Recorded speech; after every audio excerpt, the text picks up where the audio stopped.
Muy bien, vamos a empezar entonces con la introducción a la función renal. Hoy básicamente son generalidades, ¿sí? Ya en las próximas clases vamos a ir viendo cada una de estas funciones que vamos a enumerar aquí con mucho detalle. Para empezar, revisemos cuáles son las funciones de los riñones, ¿verdad? Y como mencionan en las páginas de Bernie Levy que les subí ahí, los riñones son más que todo reguladores, más que solo un órgano excretor, es un órgano regulador, ¿verdad? Va a regular estos tres aspectos de nuestra hemostasia, que son el volumen de los líquidos corporales, el equilibrio ácido-base y el equilibrio hidroelectrolítico, ¿sí? Al regular el volumen de los líquidos corporales también hace una regulación de la presión arterial, que es muy importante, y como lo vimos en el sistema cardiovascular, al final los reguladores digamos, más importantes de la presión arterial son los riñones. Aparte de su función de excreción de sustancias metabólicamente de desecho o de sustancias o de metabolitos de drogas que ingiramos, también el riñón tiene función de secreción de hormonas. Al secretar renina, que no es una hormona, sino una enzima, ¿verdad? El riñón está activando el sistema renina-angiotensina-aldosterona. Luego también sintetiza y secreta calcitriol, la vitamina D, el último paso de hidroxilación para la síntesis del calcitriol o de la vitamina D3 activa se produce en el riñón, ¿sí? Y luego el riñón también sintetiza y secreta eritropoyetina, que es una hormona importante para la maduración de los glóbulos rojos. Además, el riñón, cuando hay ayuno muy importante o muy prolongado, puede ejercer algunos efectos de gluconeogénesis, pero solo en esa circunstancia, ¿verdad? De ayuno importante y prolongado. Ahora, ¿dónde podemos localizar los riñones? Los riñones los vamos a localizar en el abdomen superior, pero retroperitonealmente, es decir, si uno abre el abdomen para hacer una exploración, pues no va a lograr visualizar los riñones, porque están por detrás del peritoneo posterior, ¿verdad? O sea, retroperitonealmente. Están colocados en la fosa renal y la mejor manera de evaluarlos es a través de hacer una puñopercusión en la espalda. Palparlos es un poco difícil en los adultos. Tal vez se puede en los niños o personas muy delgaditas poniéndolos de lado y comprimiéndoles a nivel lateral, ¿verdad? Tratando de empujar por la espalda y presionar profundamente a nivel de los costados. Sin embargo, como les digo, en los adultos es difícil, ¿sí?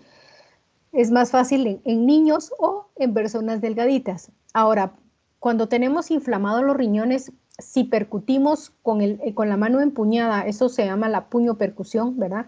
Con la mano empuñada y el borde lateral de la mano percutimos en las fosas renales,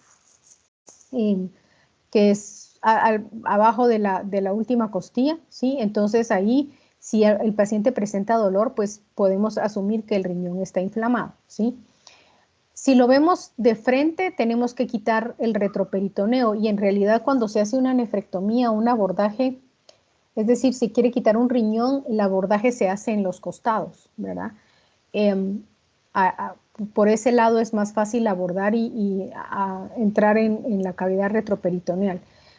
Y aquí podemos ver que, por ejemplo, el riñón derecho está un poquito más abajo que el riñón izquierdo. Ambos están a la par de los grandes vasos, ¿verdad? De la aorta y de la cava. Y encima de los riñones está localizada la glándula suprarrenal, que tiene el tamaño como de la palma de una mano. En realidad los riñones tampoco es que sean muy grandes, ¿verdad? Son órganos relativamente pequeños para todas las funciones que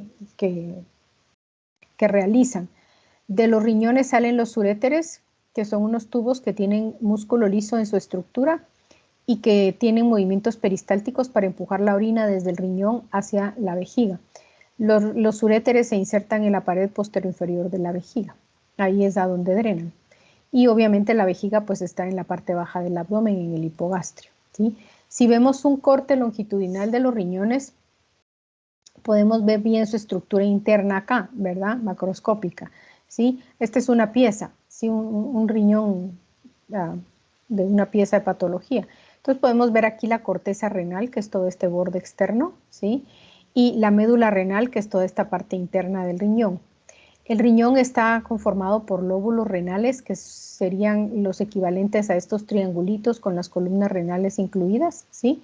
Estos triangulitos con la base del triángulo dando hacia la corteza serían como estos que vemos acá, ¿sí?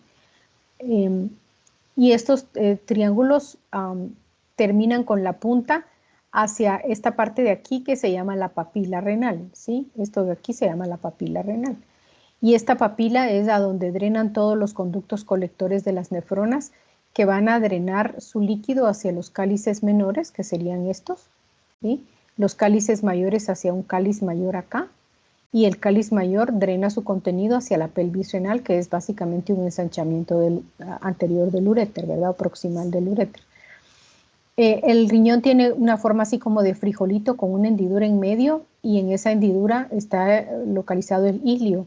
El ilio renal es por donde salen los uréteres y entra la arteria renal, ¿sí? Y la inervación también, y por donde drena también la vena renal. Bueno, aquí podemos ver, ¿verdad? Algunas de los vasitos dibujados de la circulación renal.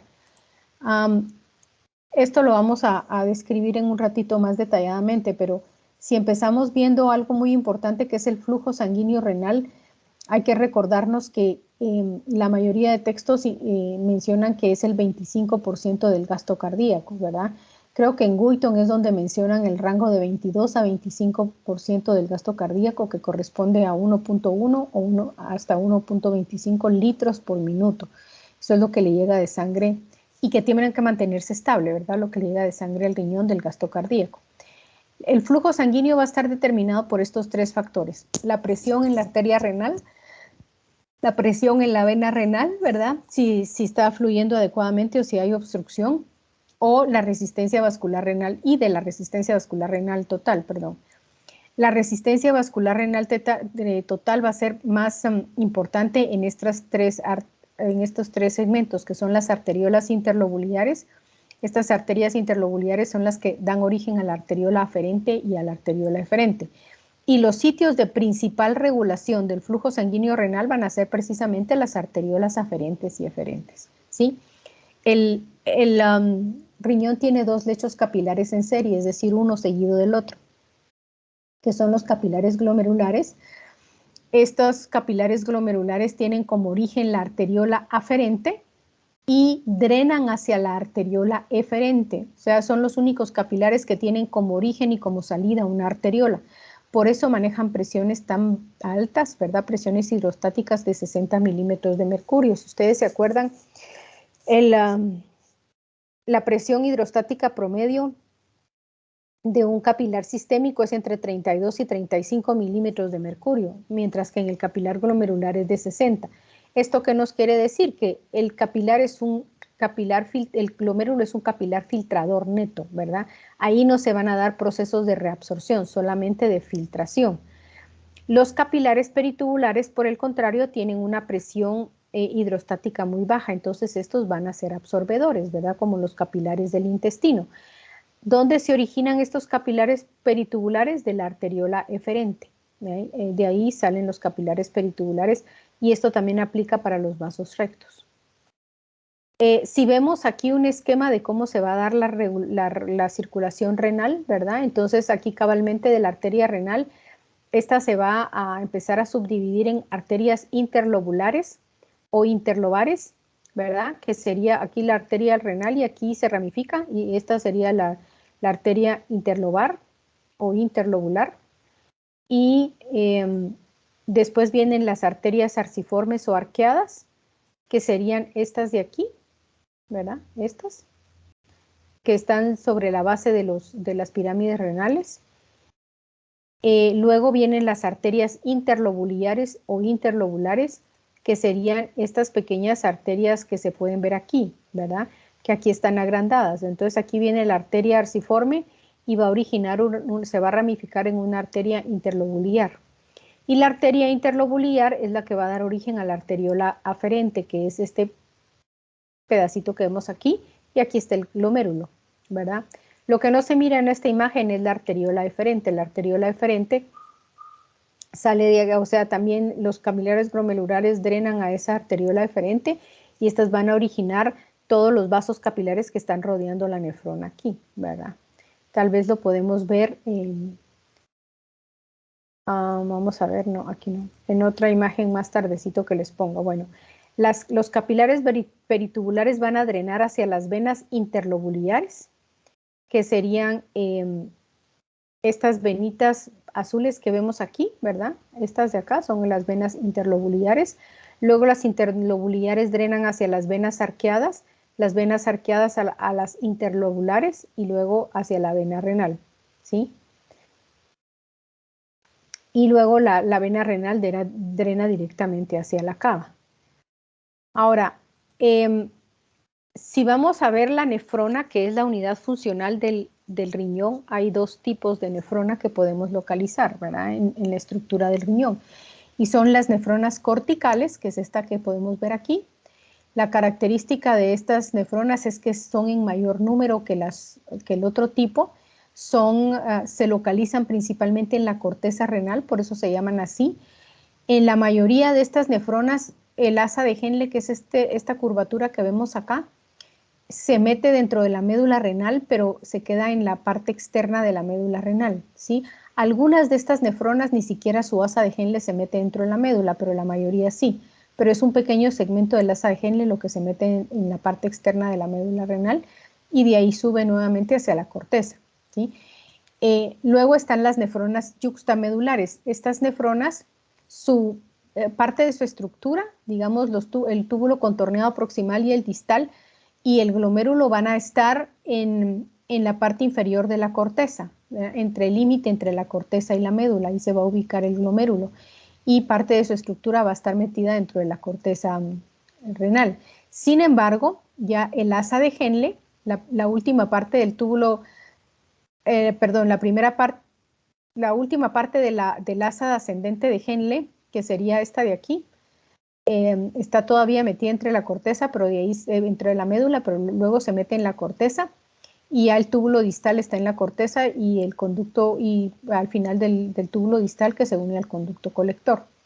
Ahora, si nos damos cuenta, toda el asa de Henle de la nefrona yuxtamedular va a estar metida dentro de la médula renal y se mete profundamente hasta la médula renal, ¿sí? Estas nefronas están en menor número, tienen un asa de Henle larga y está rodeada por capilares que se llaman vasos rectos, todo este segmento de acá. Estas son las nefronas que se encargan de la concentración y dilución de la orina, ¿sí? Luego están los conductos colectores. En los conductos colectores se unen diferentes túbulos distales de diferentes nefronas acá, ¿verdad? Una parte del conducto colector está en la corteza y luego la mayor parte del conducto está en la médula renal. Y estos conductos van a terminar a la papila y aquí drena la papila hacia el cáliz menor. ¿Alguna pregunta? Yo, doctora, solo dijo que había alrededor unos vasos rectos, ¿verdad? Alrededor de la nefrona yuxtamedular, estos de aquí, tal vez los podemos ver en esta imagen mejor. Mire, estos se llaman vasos rectos. Se les Ah, pusieron así porque no son entorchaditos, son capilares, ¿verdad? Pero no son entorchaditos así como estos que vemos acá, sino que son rectecitos y van acompañando al asa de Henle de la nefrona yuxtamedular, ¿sí? ¿están irrigando o van a estar drenando? Irrigando, ¿verdad? Bueno, irrigan y se encargan, digamos, estos son los vasos rectos y aquí tenemos parte de lo que se llaman capilares peritubulares, ¿verdad? Estos también son capilares peritubulares. ¿Estos qué hacen? Estos no solo transportan oxígeno a la nefrona, a los segmentos de la nefrona, sino que además recogen lo que se reabsorbe de los túbulos y eventualmente secretan algunas sustancias que tienen que ser secretadas, ¿sí? Entonces, como que los capilares y los túbulos de la nefrona tienen que ir trabajando juntos para que para que se dé lugar todos los procesos de reabsorción y secreción que se llevan a cabo en la nefrona, ¿sí? Pero también transportan oxígeno. Gracias, doctora. De nada. ¿Otra pregunta? Es decir, en los capilares se va a dar un intercambio de nutrientes aquí, ¿verdad? Pero este intercambio de nutrientes que se da en la nefrona es más que todo entregar productos de desecho acá y recoger productos que son útiles para el funcionamiento del organismo y regresarlos de vuelta a la circulación, ¿verdad? Como por ejemplo el sodio o la glucosa, ¿sí? ¿Alguna otra pregunta?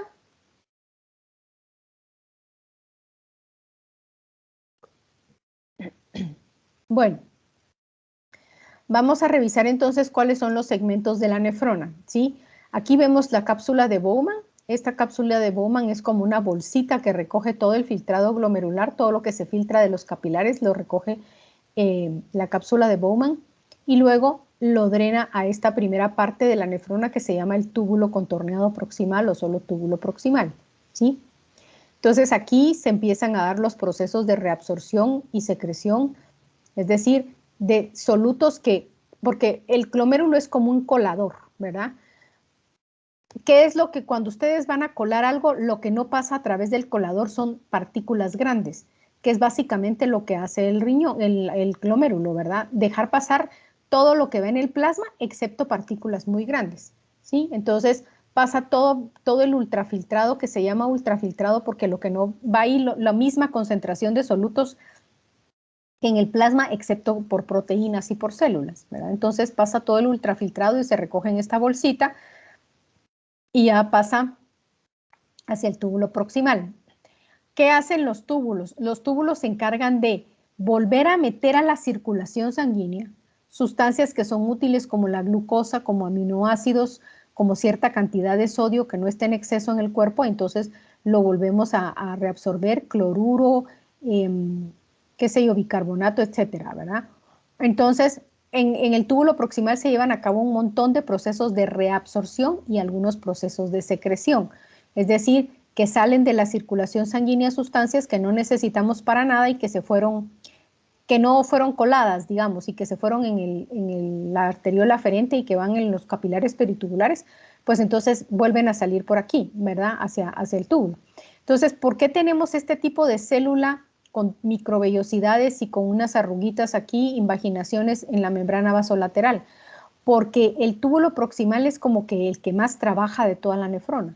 Entonces necesita muchos mecanismos de transporte de la membrana apical y muchos mecanismos de transporte en la membrana vasolateral para poder llevar a cabo sus funciones. Entonces son células que requieren de mucho oxígeno, por eso ven ustedes tanta mitocondria aquí dibujada, ¿verdad? Porque requieren de mucha energía para llevar a cabo sus procesos, que muchos de ellos se van a dar por transporte activo primario o secundario. Y ya saben ustedes que para el transporte activo secundario necesitamos un gradiente de iones que generalmente va a estar dado por la sodio-potasio TPasa. Entonces, si vemos las mitocondrias de los diferentes segmentos de la nefrona, podemos entender por qué se requiere un flujo sanguíneo tan constante, ¿verdad? Esto implica un aporte de oxígeno constante para la nefrona. Si la nefrona no recibe su aporte sanguíneo constante, entonces estas células van a carecer del suficiente aporte de oxígeno y nutrientes para poder trabajar y entonces van a empezarse a morir las células. Y es lo que se le llama la necrosis tubular aguda, que va a dar lugar a insuficiencia renal aguda, ¿sí? Bueno, luego del túbulo proximal, el túbulo proximal, que es un montón de colochitos que se producen aquí, tiene un subsegmento recto y al final de ese segmento recto empieza el asa descendente de Henle, ¿verdad? Esta asa descendente de Henle es delgadita, ¿sí? Y en las nefronas corticales, aquí podemos ver una nefrona cortical con el asa descendente de Henle, es un poco corta, ¿sí? Pero siempre es delgadita. En cambio, en las nefronas yuxtamedulares, el asa descendente de Henle es una porción bastante larga, ¿ya?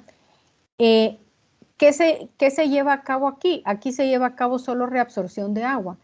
Entonces, las células de la porción descendente delgada del asa de Henle son bastante sencillas, ¿verdad? No tienen borde en cepillo, no son unas células muy grandes, son bastante simples.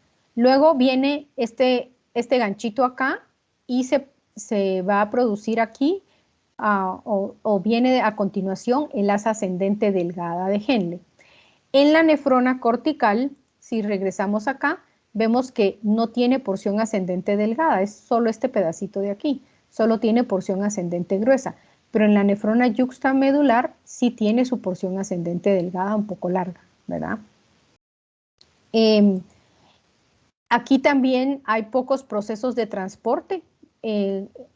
Por ejemplo, en la nefrona yuxtamedular se da un poco de transporte de cloruro de sodio aquí, pero no es muy importante. Por eso la célula también es bastante sencilla, ¿verdad? Y ya luego tenemos el asa ascendente gruesa de Henle, que es todo esto de aquí, más o menos hasta como por este lado, ¿verdad? Aquí vuelven a darse procesos importantes de transporte de solutos.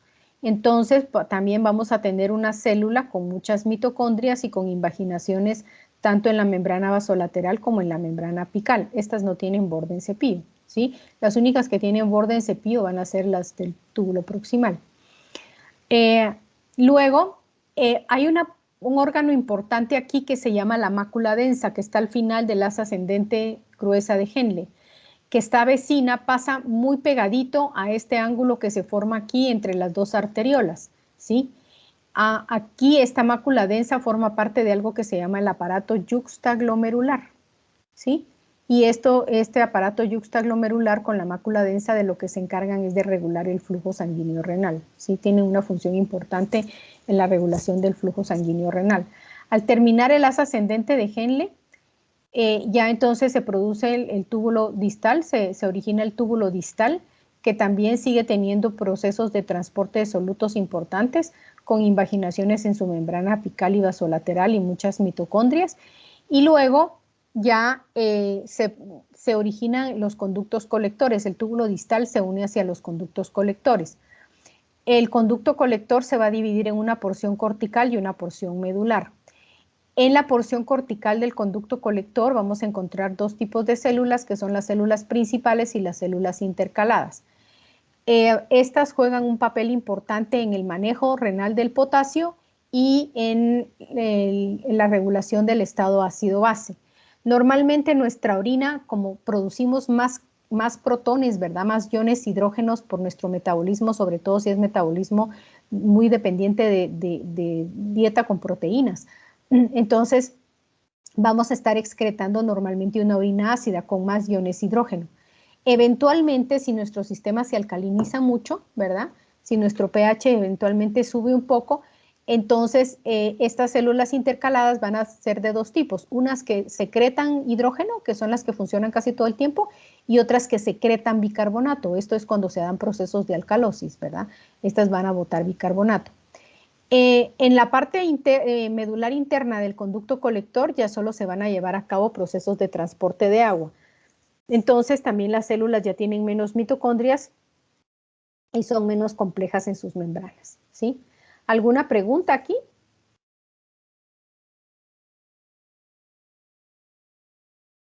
Muy bien. Aquí les puse esta imagen. Dígame. Perdón, no me encendía el micrófono.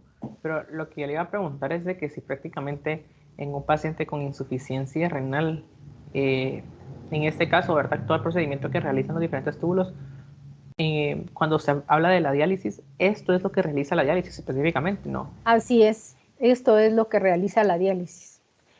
No con la misma eficiencia, obviamente, ¿verdad? Pero lo que hace la diálisis, por ejemplo, en el caso de la hemodiálisis, la sangre es derivada desde algún miembro superior, ¿sí? Le hacen un procedimiento que se llama hacer una fístula, donde hacen una comunicación arteriovenosa en el brazo para poder sacar sangre de nuestra sangre fuera y meterla en una máquina. Y en esa máquina hay una solución de diálisis y una membrana filtradora, ¿verdad? Que lo que hace es casi lo mismo que los túbulos, que los glomérulos más bien, ¿verdad?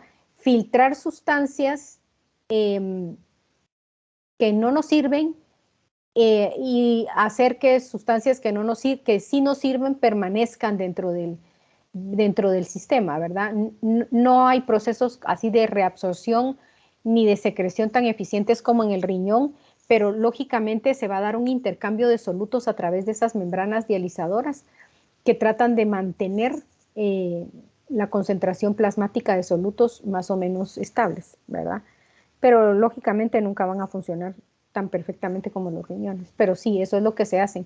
Y en el caso de la diálisis peritoneal, introducimos una solución en la cavidad peritoneal y el peritoneo, la membrana peritoneal es la que sirve como membrana filtradora, ¿verdad? O membrana a través de la cual se lleva a cabo el intercambio de sustancias, ¿sí? Pero los dos tratan de mantener concentraciones de ciertos, de los solutos importantes de forma adecuada, ¿sí? Ok. Gracias, doctora. De nada. ¿Otra pregunta?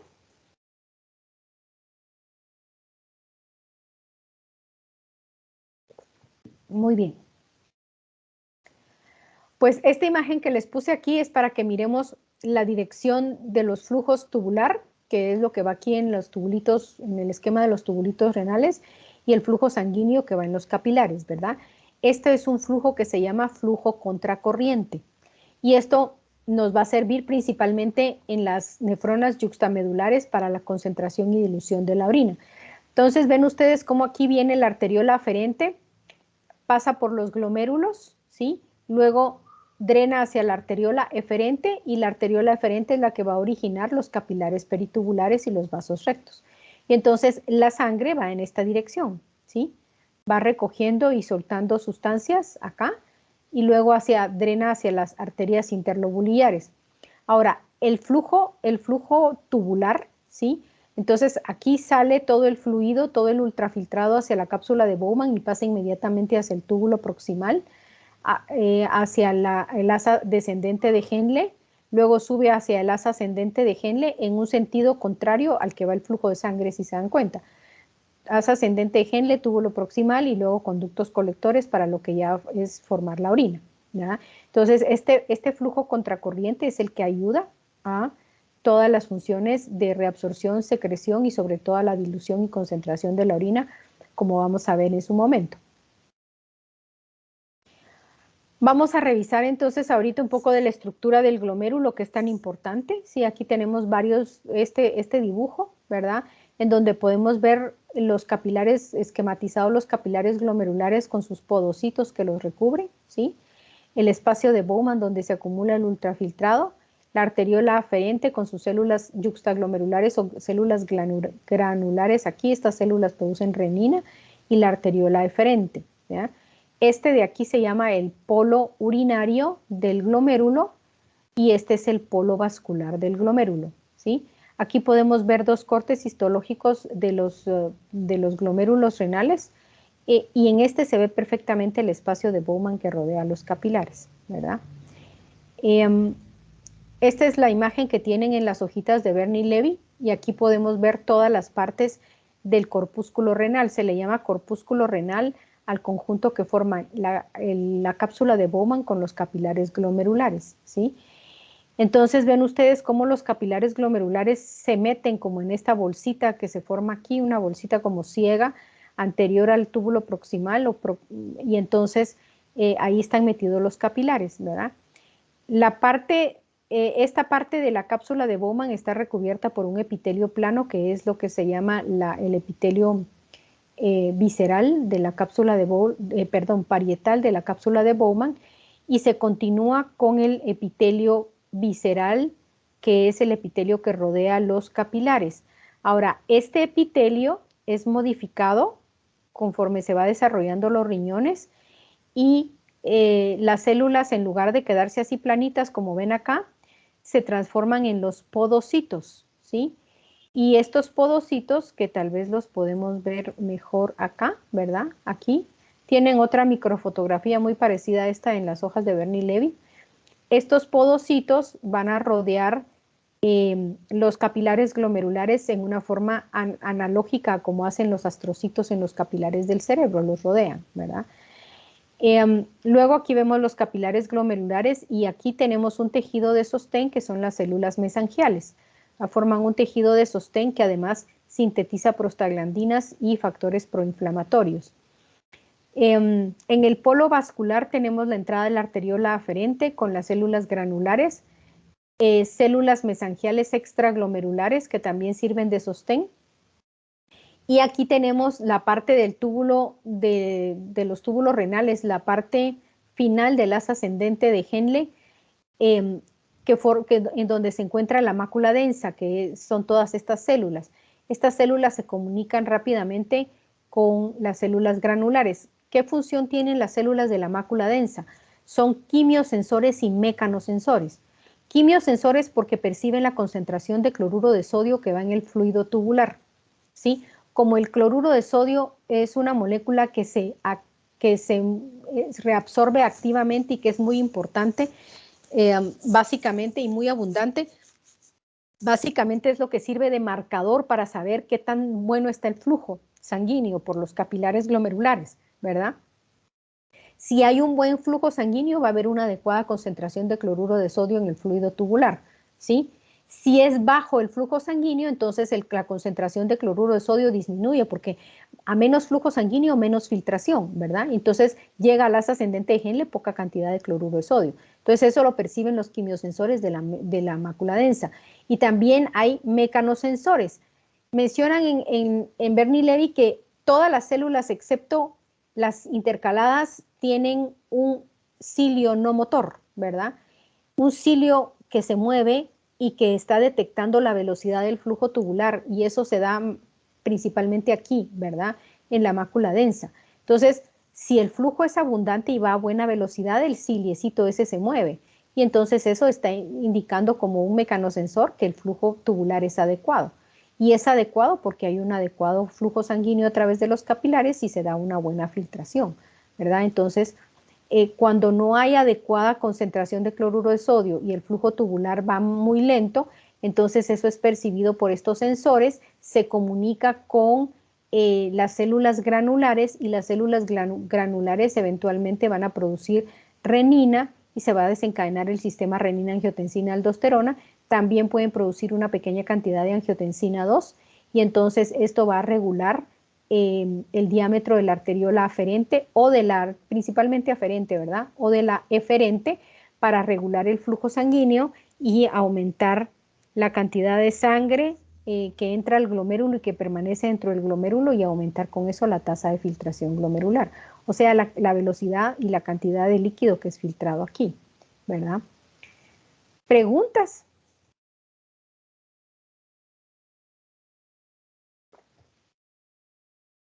Muy bien, aquí tenemos Doctora, una, dígame. es que me hice un poquito de bolas con las células, pero entonces los quimiosensores en la célula de la mácula densa perciben la concentración de cloruro en el flujo sanguíneo, y los mecanosensores la velocidad a la que va el flujo. Exacto, Ah, cloruro de sodio, ¿sí? El ok, cloruro de sodio es lo que detecta, así es, gracias, doctor. de nada. Esta microfotografía, aquí vemos cabalmente el espacio de Bowman. Aquí está, esta es muy bonita, a mí me encantó esta foto cuando la vi, por eso se las puse. Aquí están los capilares glomerulares, ¿sí? Y aquí vemos los túbulos renales, diferentes túbulos renales que están ahí adyacentes. Ahorita vemos acá los podocitos que están rodeando, ¿verdad? Con estos que se llaman pies procesos, les llaman en algunas traducciones, o pedicelos en otras traducciones, ¿sí? Todos estos que ven aquí, estos como bultitos, estos son las prolongaciones de los podocitos, lo podemos ver más o menos esquematizado en esta imagen, ¿sí? Son, como les decía, analogía de lo que hacen los astrocitos en los capilares del cerebro, ¿verdad? Que tienen prolongaciones de su citoplasma que rodean los capilares, como lo vemos acá, literalmente como que los abrazaran, ¿verdad? Y entonces aquí vemos la barrera de filtración de los capilares glomerulares. En primer lugar, tenemos un endotelio fenestrado, es decir, un endotelio con un montón de porosidades que permiten la salida de moléculas principalmente de carga positiva. ¿Por qué de carga positiva principalmente? Porque recuérdense que las proteínas que forman parte de las células epiteliales de los vasos sanguíneos están recubiertas con un glucocálix que tiene cargas negativas, ¿sí? Proteínas de carga negativa. Entonces, literalmente que las cargas negativas son repelidas y pasan con un poco de dificultad. Sin embargo, en el epitelio, en el endotelio de los capilares glomerulares, pues pueden pasar cationes y aniones pequeños, ¿verdad? Por estas porosidades. Luego tenemos la lámina o membrana basal, que es esta así como en celestito que vemos acá, ¿verdad? Esta es otra barrera más para la filtración. Además del tamaño de las porosidades aquí, tenemos esta lámina basal que forma otra barrera de filtración, principalmente para moléculas aniónicas, ¿verdad? Y también para el tamaño de las moléculas. Luego están los pedicelos o los pies procesos del podocito, y en las hendiduras que quedan aquí entre estas prolongaciones del podocito hay una capa de proteínas, ¿verdad? Que no es importante que se aprendan los nombres de esas nefrinas que están ahí, ¿verdad? No, realmente no es relevante aprenderse esas nefrinas, el nombre de esas proteínas, pero sí es importante que sepan que estas proteínas lo que van a hacer es generar otra barrera más para la filtración de sustancias, de tal modo que, ¿qué es lo que va a pasar a través de esta barrera de filtración? Más fácilmente cationes, ¿verdad? Y cationes monovalentes más fácil que cationes divalentes o que cationes de mayor tamaño molecular, ¿sí? Van a poder atravesar todas las moléculas que estén entre 40 y 140, menos de 140 Armstrongs, es decir, moléculas muy grandes no van a lograr pasar a través de esta barrera de filtración. Esa es la razón por la cual la mayor cantidad de proteínas no pueden atravesar la barrera de filtración, porque esta barrera es una barrera de carga y de tamaño de moléculas, ¿sí? Cationes principalmente pasan fácil, aniones si son pequeños nada más van a pasar fácil, y células no pasan por aquí, proteínas grandes, es decir, albúmina, globulinas, lipoproteínas no atraviesan la barrera de filtración, ¿sí? Por eso es que ustedes no ven tampoco grasas en la orina. ¿Por qué no atraviesan grasas en la orina? Porque la mayor parte de las grasas va transportada en lipoproteínas, ¿sí? Y son muy escasos los ácidos grasos libres, que son moléculas que tampoco van a poder atravesar adecuadamente el riñón. O sea, en la orina no vamos a encontrar grasas, ¿sí? Y entonces esa es la barrera de filtración. Cuando alguna de estos componentes se daña, es cuando el riñón empieza a filtrar proteínas, ¿verdad? U otras sustancias que son útiles para el organismo y que deberían de permanecer en la circulación, ¿sí? Otra cosa que no pasan por aquí son células, ¿verdad? No vamos a encontrar ni eritrocitos, ni glóbulos blancos, ni mucho menos plaquetas. Si encontramos glóbulos blancos en el filtrado glomerular o eritrocitos en el filtrado glomerular, quiere decir que hay un proceso inflamatorio en los glomérulos que está permitiendo el paso de estas sustancias, de estas células que no deberían de estar en el filtrado glomerular para nada, ¿verdad? Ahora bien, cuando encontramos leucocitos en la orina por una infección urinaria, ¿de dónde vienen estos leucocitos? Generalmente vienen de las vías urinarias bajas, es decir, se inflama la vejiga, que es la mayor parte de las infecciones urinarias se originan por cistitis, ¿verdad? Es decir, por infección de la vejiga. Entonces ahí se van a producir salida de glóbulos blancos, pero es a través de las paredes de la vejiga, por la circulación vesical, ¿verdad? No que provengan del riñón, ¿sí? Generalmente cuando glóbulos blancos provienen del riñón, se agrupan en forma de cilindros, es decir, se acumulan los leucocitos ahí y toman la forma de los tubulitos. Y entonces cuando uno hace un frote, un examen microscópico de la orina, ¿sí? Pone una gota o hace un frote de una gota de orina, entonces puede ver cilindros, ¿verdad? Cilindros de leucocitos, es decir, acúmulo de leucocitos con forma del tubito de los túbulos renales, entonces tienen forma de cilindros, ¿sí? Así es como podemos distinguir entre leucocitos que provienen de arriba y leucocitos que provienen del tracto urinario inferior. ¿Alguna pregunta? Doctora. Dale, Rafa, habla tú de primero. No, dale tú primero. Ah, va. Gracias. ¿Solo los lípidos se van a excretar por las heces y se van a acumular? ¿O cuál va a ser el proceso de excreción? En realidad los lípidos no se excretan, el colesterol se va a excretar en la bilis, ¿verdad? En realidad los lípidos se acumulan en nuestro tejido adiposo. O sea, ahí se depositan, ¿sí? O sea, no excretamos lípidos. Es cierto, perdón. Sí, Gracias. no tenga pena, no hay problema. Yo creo que cualquier pregunta es válida aquí, ¿verdad? Uno pensaría, ¿de dónde eliminamos los lípidos? No, lamentablemente no los eliminamos, ¿verdad? Ya quisiéramos eliminarlos, así no engordamos, pero no, se depositan. ¿Sí? ¿Alguna otra pregunta? Rafael, Sí, iba usted, dígame. es que yo tenía duda porque en el caso de proteinuria, Ujú. yo me recuerdo que eso se da por el tamaño de las proteínas, porque yo me recuerdo que en los primeros capítulos de Constanzo mencionaban que no, las proteínas, o había una diferente concentración entre el intersticio y el plasma por el cambio o el tamaño de proteínas, por eso no, como que no pasaban de un lado a otro. O sea, ¿eso también se da en el caso de proteinuria o no?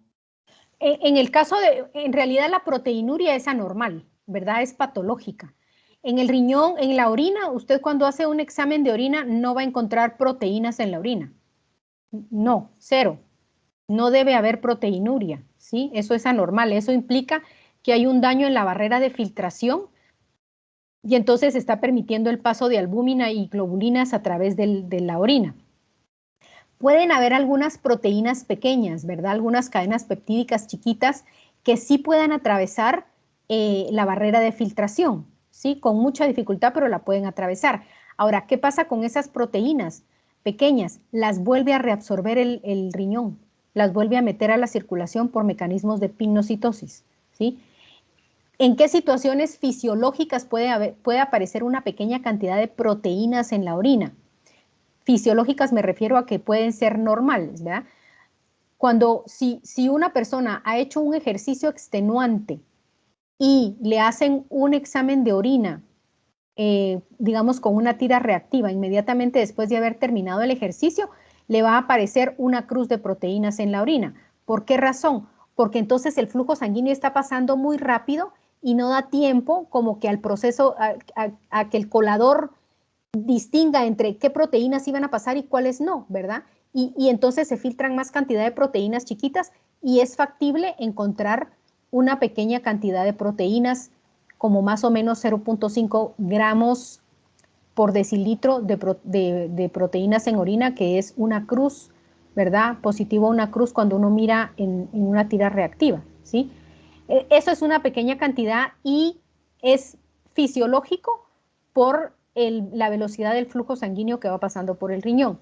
¿En qué otras personas podemos encontrar fisiológicamente una pequeña cantidad de proteínas? En pacientes que tienen fiebre, ¿verdad? Porque el metabolismo está aumentado, porque el flujo sanguíneo está aumentado a nivel general y especialmente en los riñones.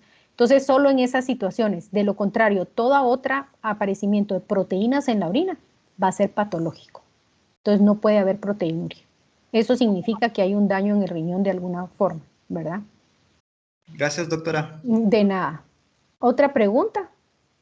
Doctora, Uh-huh. entonces tengo dos preguntas. Una es, entonces, si las pequeñas proteínas que posiblemente pasan en situaciones fisiológicas, ¿verdad? Lo que es normal, pero en esas pequeñas proteínas se vuelven a reabsorber en el túbulo proximal, ¿no? En este caso, como el flujo va muy rápido, no se reabsorben y por eso salen en la orina.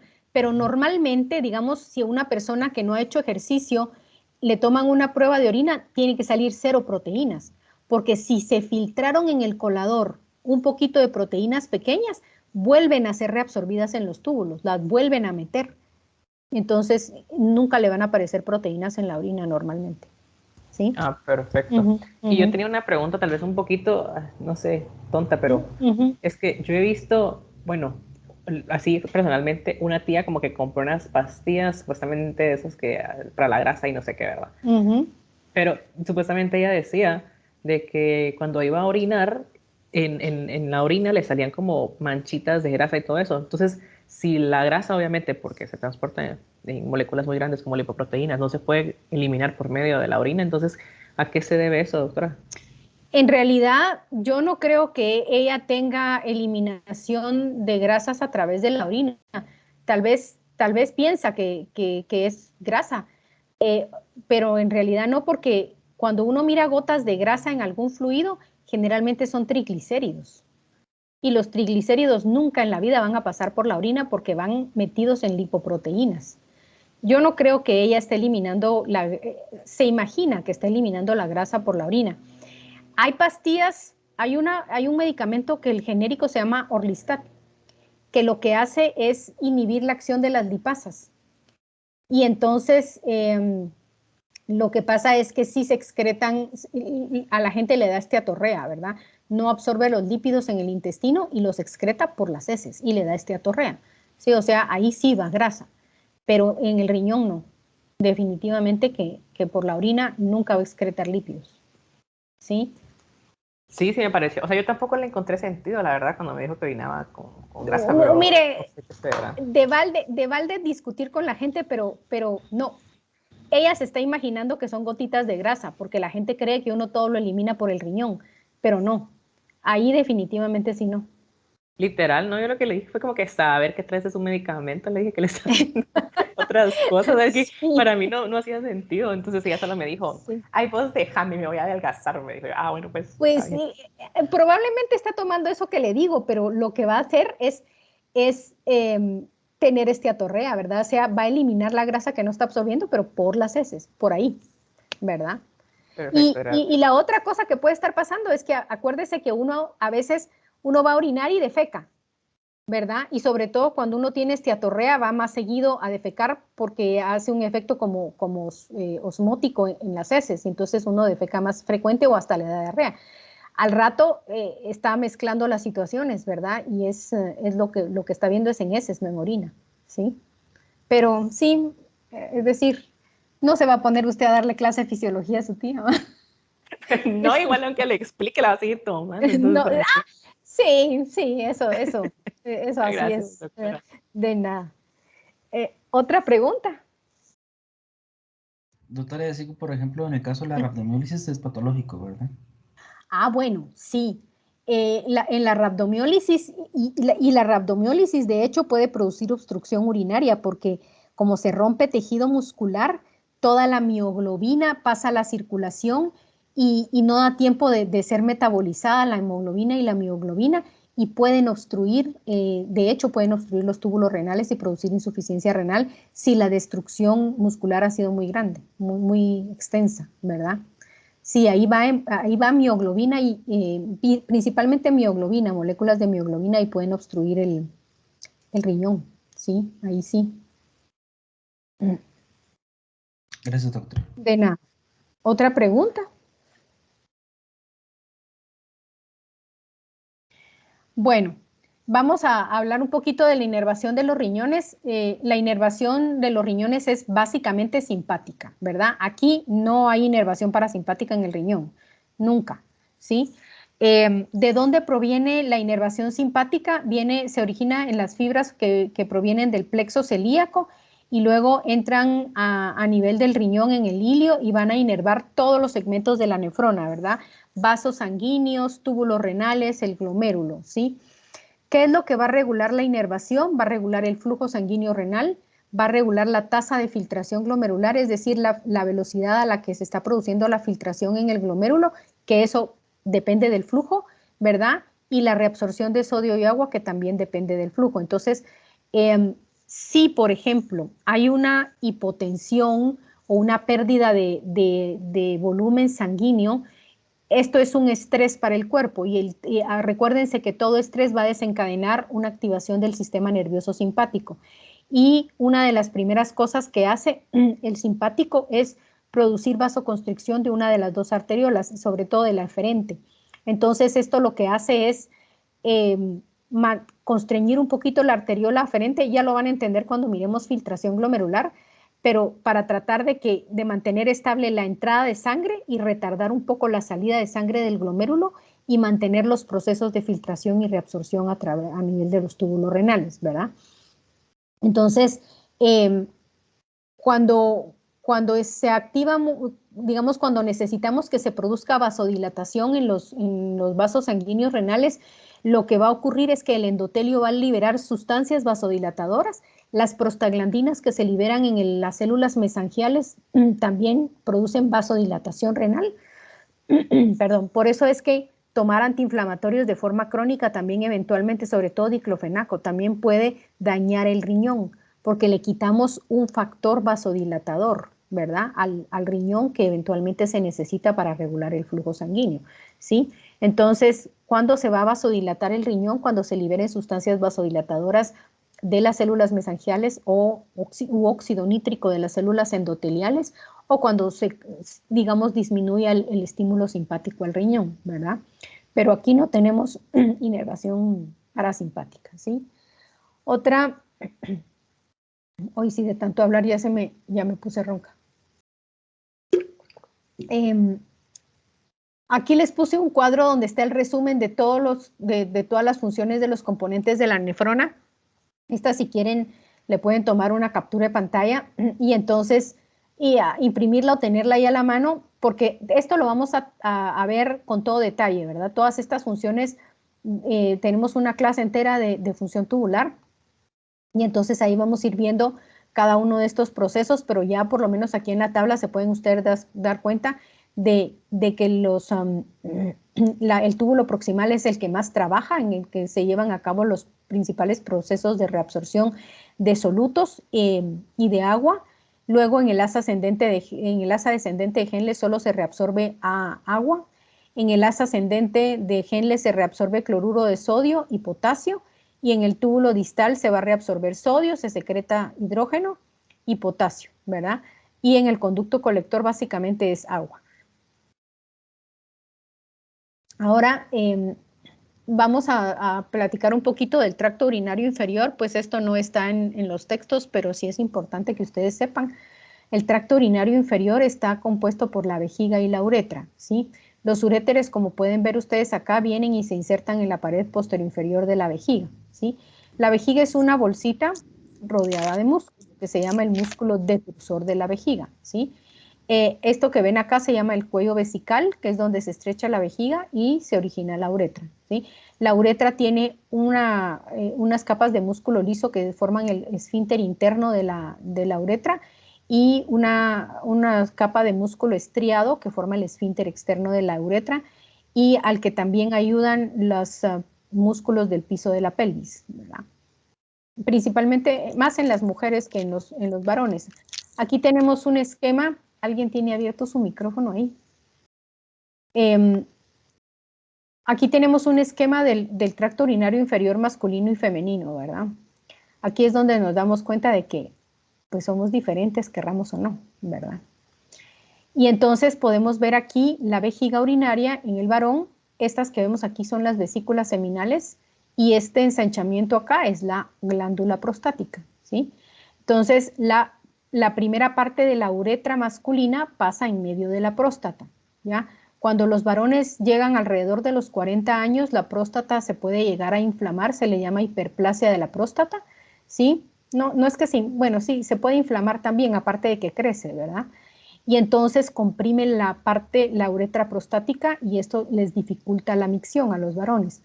Por debajo de la uretra prostática viene la uretra membranosa. En la uretra membranosa es donde está localizado el esfínter externo de la uretra, acá, ¿verdad? Por detrás de estos músculos que son los músculos del piso de la pelvis, ¿sí? Aquí son el elevador del ano, el pubo rectal y el coccígeo, que forman una especie de hamaca donde descansan el recto y parte de la uretra. Y luego está la uretra peniana. La uretra del varón es muy larga, ¿verdad? Mide entre 17.5 y 20 centímetros de longitud. Y aquí la principal dificultad la constituye la próstata, ¿verdad? En los varones ese es su problema, digamos, del órgano reproductor masculino, ese es el problema, la próstata, ¿verdad? Este es el tracto urinario inferior femenino. Entonces vemos aquí la vejiga que descansa, digamos, en la cara anterior del útero. Están pegaditos la cara anterior del útero, del cuerpo uterino, con la porción posterior de la vejiga. Y la uretra femenina, aquí esta no tiene partes, ¿verdad? Porque es muy corta, mide entre 3.5 y 5 centímetros de longitud, realmente cortita, ¿verdad? El esfínter externo de la uretra está aquí detrás de la hamaca de los músculos del piso de la pelvis. Detrás del meato urinario, el meato urinario es la salida de la uretra, este está abajito del clítoris y detrás del meato urinario a una corta distancia está la vagina y después está el recto, ¿verdad? Entonces, el problema con las mujeres, aquí hay varios problemas, ¿verdad? Como dirían mis hijos, las mujeres son problemáticas en todo, entonces tenemos algunos problemas con el tracto urinario inferior. Uno de los problemas es que como el ano está tan cerca y la uretra es tan corta, es muy fácil que se contamine la uretra y la vejiga, ¿verdad? Con bacterias del tracto intestinal, ¿sí? Esa es la principal causa de las infecciones urinarias, ¿ya? Entonces hay que enseñarle a las niñas cómo hacerse la higiene después de defecar para no contaminarse, ¿sí? Y el otro problema es que las mujeres que tienen muchos partos vaginales o que tienen que tienen obesidad mórbida o debilidad muscular del piso de la pelvis, pues entonces los órganos pélvicos que son sostenidos por esto, en parte por estos músculos, ¿sí? Empiezan como a descender, ¿verdad? Como a caerse. Entonces el útero empieza a descender, jala la vejiga y parte de la pared posterior de la vejiga protruye a través de la vagina, que se llama cistocele, ¿verdad? Y entonces las mujeres tienen incontinencia urinaria, ¿sí? Se pierde este ángulo entre la uretra y la vejiga en el cuello vesical y entonces las mujeres pierden con mucha facilidad orina, ¿verdad? Y esto sobre todo después de la menopausia, principalmente, ¿sí? Aquí tenemos otra imagen, ¿sí? Y lo otro que van a encontrar ustedes ya en su práctica en el hospital es que ponerle una sonda uretral a un varón es mucho más difícil y más doloroso para los pacientes que ponerle una sonda uretral a las mujeres, ¿verdad? Porque ahí nomás está la vejiga. En cambio aquí es un montón de recorrido que tienen que hacerlos con las ondas vesicales hasta que llegue aquí, ¿verdad? Por la longitud. Aquí tenemos otra imagen en donde pueden ustedes ver las diferencias, ¿verdad? El esfínter externo del varón, por eso el varón padece poco de incontinencia urinaria, ¿sí? ¿En qué situaciones puede padecer incontinencia urinaria el varón? Cuando ya los músculos del piso de la pelvis y el control, digamos, en ancianos se ha perdido, o bien cuando les quitan la próstata, ¿verdad? Les quitan la próstata y eventualmente pueden dañar el esfínter externo, sobre todo si la prostatectomía es abierta y es total, ¿verdad? Entonces pueden dañar el esfínter externo de la uretra y entonces dejar incontinencia urinaria en los varones, ¿verdad? En cambio, en las mujeres, pues es más frecuente que hay incontinencia urinaria por las causas que ya les dije. ¿Alguna pregunta?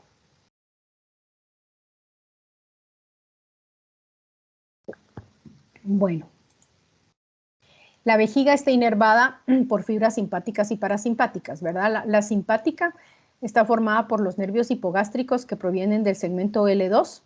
Vamos a tener ahí fibras aferentes. Estas fibras aferentes van a llevar la sensación de plenitud y eventualmente hay fibras dolorosas también, ¿sí? Y de ahí mismo viajan las fibras eferentes que van hacia los vasos sanguíneos, al detrusor de la vejiga, al cuello de la vejiga y a la uretra. ¿Cuál es la función del simpático? La función del simpático es relajar el músculo detrusor y contraer los esfínteres, ¿sí? Entonces, cuando la vejiga se está llenando, está siendo estimulada principalmente por el simpático, que es lo que permite que la vejiga esté flojita y se puede ir llenando de orina, ¿verdad? Y al mismo tiempo mantiene los esfínteres, principalmente el esfínter interno, ¿verdad? Que es el músculo liso de contracción, de control involuntario. Lo mantiene contraído para evitar el escape de orina.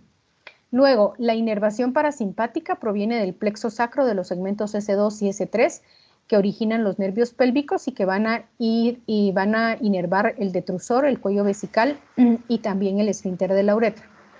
Ahora, el parasimpático está encargado de inhibir el estímulo hacia los esfínteres del simpático para que estos se relajen y activar la contracción del músculo detrusor de la vejiga. Entonces, cuando uno va a vaciar la vejiga, cuando uno va a orinar, prácticamente es inervación parasimpática la que se activa, ¿verdad?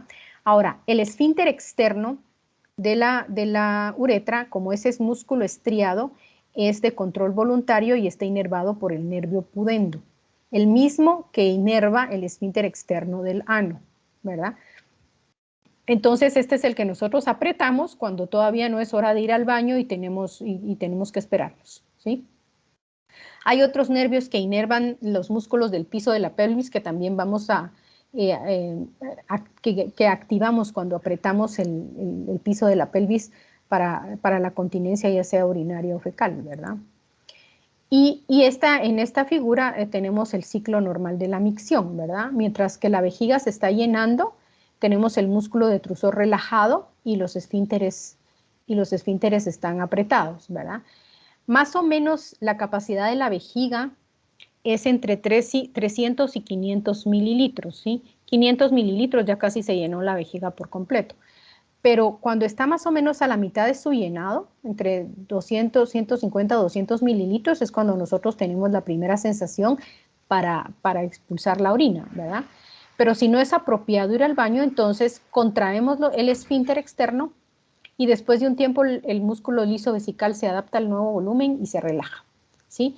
Cuando ya se llena más la vejiga, vuelve otra vez el estiramiento del músculo detrusor, estimula la contracción, ¿sí? Ya se recuerdan de que son canales de calcio activados por estímulo mecánico, ¿verdad? Y entonces empieza a contraer el músculo detrusor y eso es lo que nos da la sensación de querer ir a orinar otra vez. Entonces, si ya es apropiado, vamos al baño, se relaja el esfínter externo, ¿sí?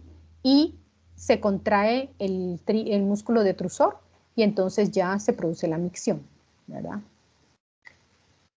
¿Alguna pregunta?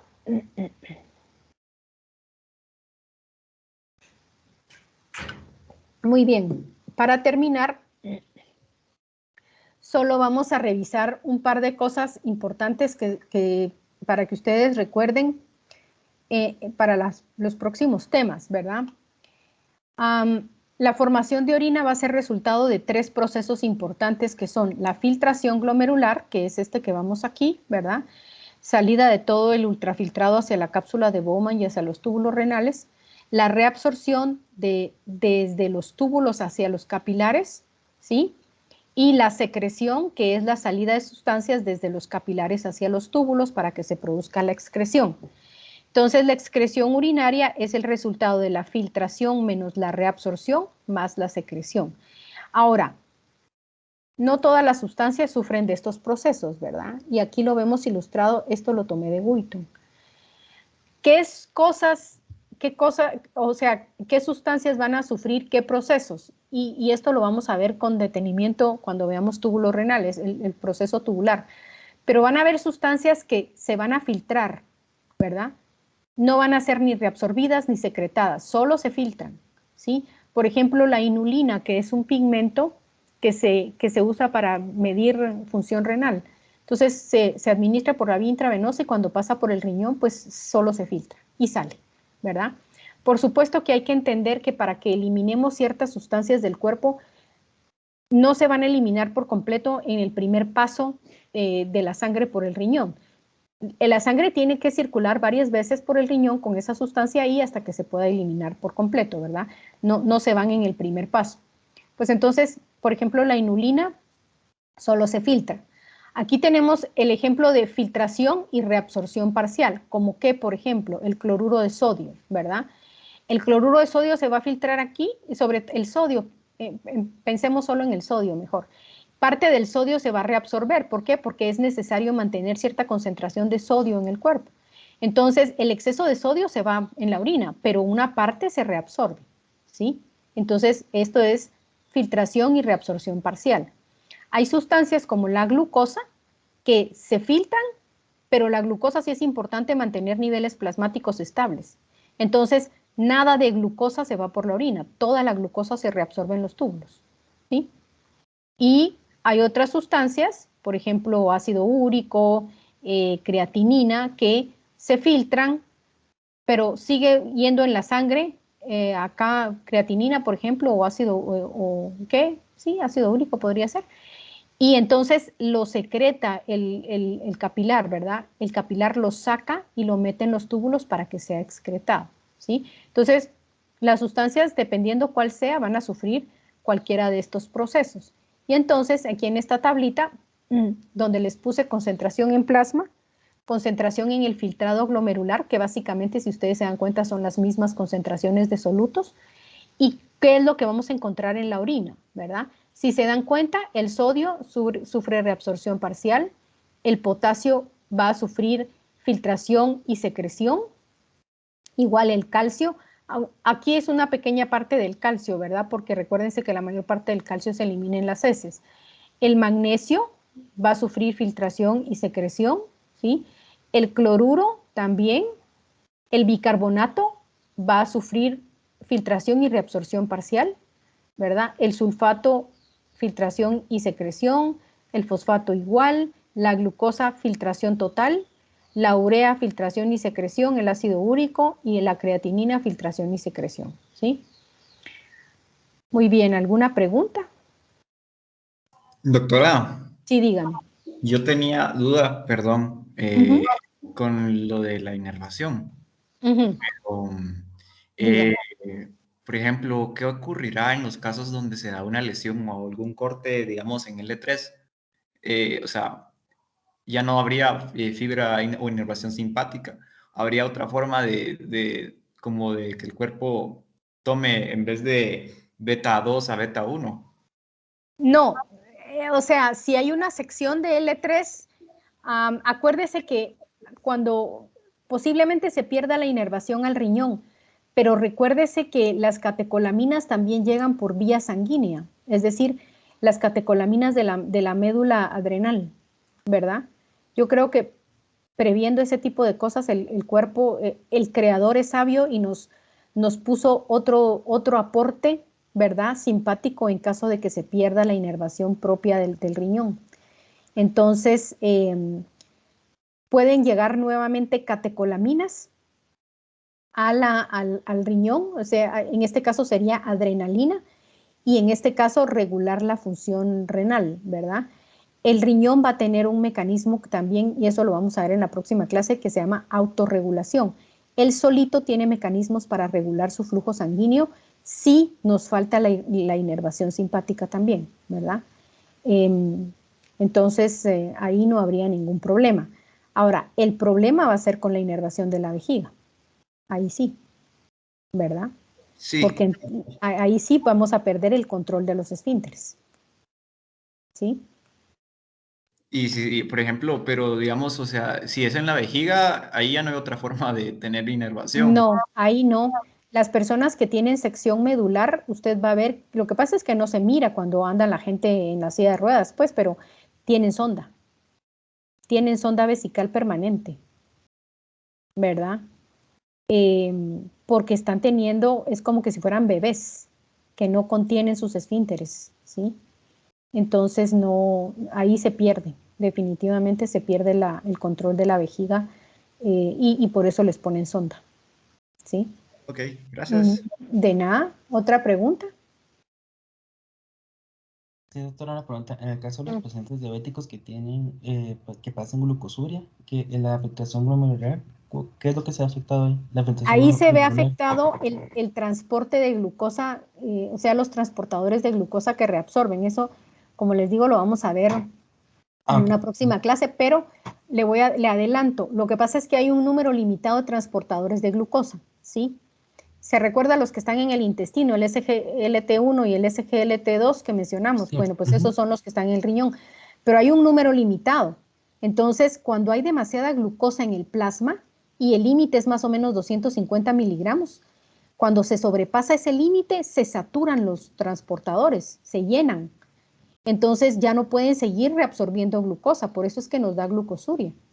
No porque la filtración glomerular esté afectada, sino porque se saturan los transportadores. Y entonces lo que sí es cierto es que a largo plazo la glucosa es tóxica en altas concentraciones para el organismo, sobre todo para los vasos sanguíneos.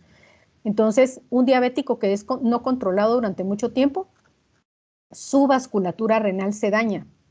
Y entonces ahí es donde sí ya empezamos a tener problemas de filtración glomerular y daño renal eventual, ¿verdad? Pero la glucosuria se debe a que se saturan los transportadores de glucosa, eso es. Ok, muchas gracias, doctora, ya claro. De nada. Doctora, ¿Otra pregunta? ¿Sí? ahí, perdón, y con esa pregunta, ahí es donde se interviene también el riñón en lo que es la gluconeogénesis, ¿no?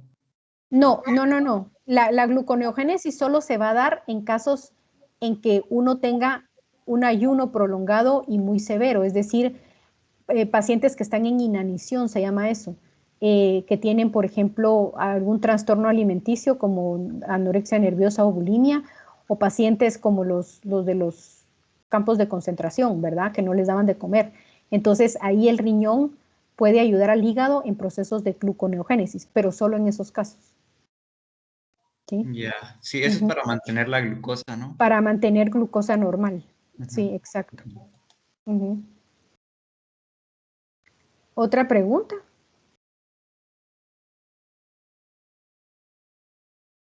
No, doctora, todo claro. Muchas Muy bien, gracias. chicos. Entonces, terminamos aquí. Ahí se recuerdan de su corto, por favor. Y nos vemos la semana entrante. Que tengan muy buen fin de semana.